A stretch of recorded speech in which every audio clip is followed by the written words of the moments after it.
سأحدثكم عن الله سبحانه وتعالى قليلا، لكن أتمنى أنكم تركزوا معايا وتسمعوا بكل تأني.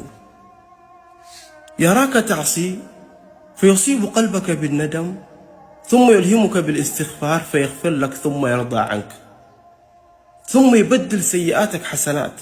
ومن عظيم لطفه يراك مبتسما فيكتب لك أجرا، ويراك موجوعا فيغفر لك ذنبا، وما بين الذنب والأجر أنت محاط دائما بلطف الله.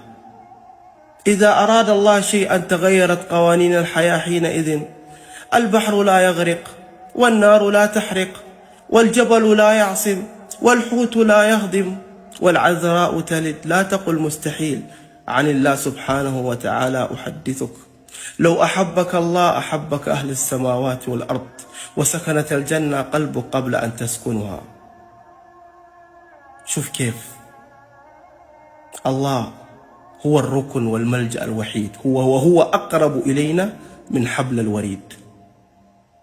يرى ذلاتنا فلا يفضحنا بل يسترنا ويغفر لنا ويردنا إليه ردا جميلا.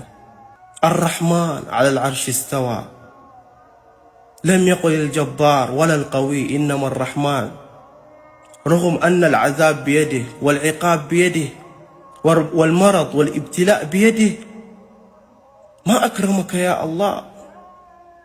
يريد أن يغرس الطمأنينة في قلبك، لا أن يخوفك، وأن يقربك لا أن يبعدك. ومن كرمه يعطيك المال، ثم يلهمك أن تتصدق، ثم يسخر لك فقير فيأخذها منك ويقبلها منك، فيبارك الله في رزقك. يبارك الله في رزقك وهو اللي أعطاك المال. ما أكرمك يا الله.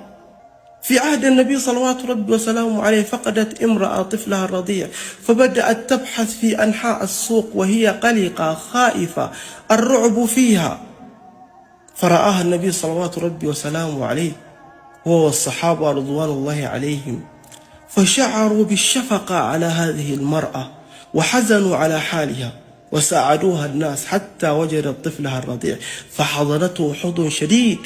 عندها قال النبي صلوات ربي والسلام عليه للصحابة رضوان الله عليهم: هل تتوقعون أن هذه المرأة ترمي طفلها الرضيع في النار؟ فاستغربوا الصحابة فقالوا: لا يا رسول الله. فقال النبي صلوات ربي وسلامه عليه أن الله أرحم من هذه المرأة بطفلها. الله يفرح بتوبة عبده أكثر من فرحة هذه المرأة بلقاء طفلها.